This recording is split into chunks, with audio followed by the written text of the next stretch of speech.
Hi there, Sandra here from Create in Spain. So today I'm going to show you how I do my mugs. This is dishwasher safe and very easy to do, but there's an extra step. Now this happens to be HTV vinyl. This one is like a unicorn type which changes colour. It's really pretty. I wish I had more of that. But I've managed to put it onto a mug. Now what I use is car bumper vinyl to put underneath my actual design. I'm going to put this on the other side of the mug. And car bumper vinyl is this stuff. It comes on a very thick glossy back. It's a completely clear colourless adhesive vinyl. And in my case, I heat set it. Now there is a great company in the US, and I think it's called the Rhinestone World. The Rhinestone World. They sell a product that you do not have to heat set, and it's called HTV anything. Now because I'm in Spain, I don't buy it because of the import duties and everything for here. It's just really difficult for me. But from what I gather, it's a very good product, and it's certainly from a reputable company. There is a discount code down below for 10% off of your first order if you happen to order anything from there. I get nothing for that at all. I just asked them if there was a discount code I could post. So on here, which you may or may not be able to see because it's almost invisible, I have an offset of the design that I wanted to do cut out in this bumper vinyl. And what I need to do is to apply my actual design over the top of that. Now to do this, what I'm actually doing is I'm putting it through my laminating machine because the back of this isn't sticky. But if I put it through my laminating machine, the adhesive on the back of the HTV warms up and it bonds with the vinyl underneath. So that's what I've got to do.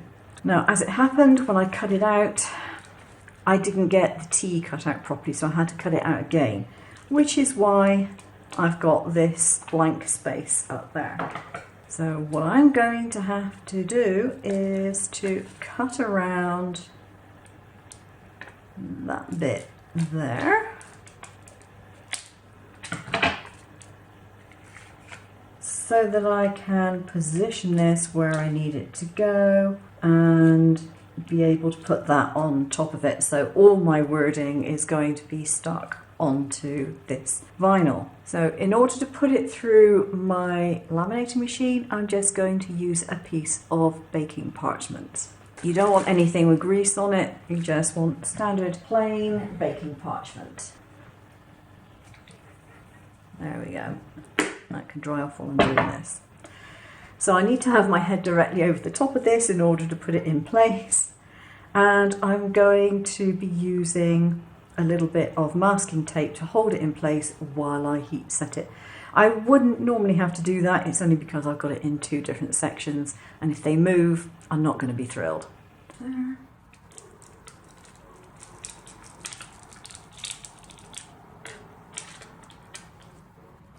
There. So it's now stuck onto the clear vinyl and has basically become a sticker. So I can take my normal cheapy contact paper that I use as transfer tape. I don't bother buying special stuff for this. Now make sure it's the temporary kind, because if you have the permanent adhesive kind, the adhesive is a bit too strong.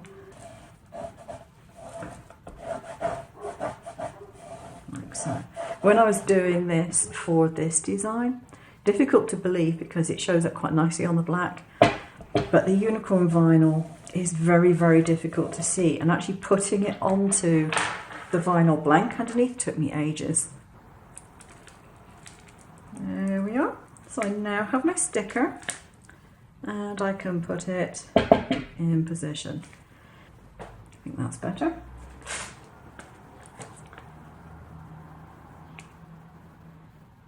put it down going from the middle to the edges. So there we go.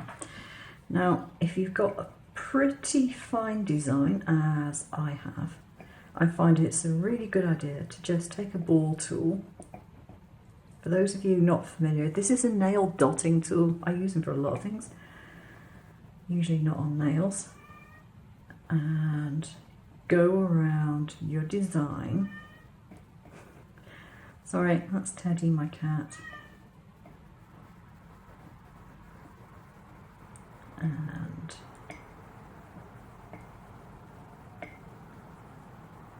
if you do this when you've still got the plastic covering on, it makes it easier because you're not going to damage your mug by scratching it. It's protected with the cover. I do tend to leave my mugs for a month before I put them in the dishwasher. This is probably just me. I don't have to do it. I just usually choose to do it because I figure anything that really helps it to stay on will be a good idea. So you can spend a few minutes doing this to get rid of any bubbles you might have, to make sure it's in tight over, or under I should say, the shape of the letters. And there we go, we have tea and toast on one side and coffee and cake on the other. And at the moment, I'm in the mood for coffee and cake. Okay, so that's it, done. Nice easy way of putting a design onto a mug. And the great thing is, if you're doing it with vinyl, if you get fed up with it, you can always warm it up and scrape it off and start again at a later date. Thanks for watching. Take care now.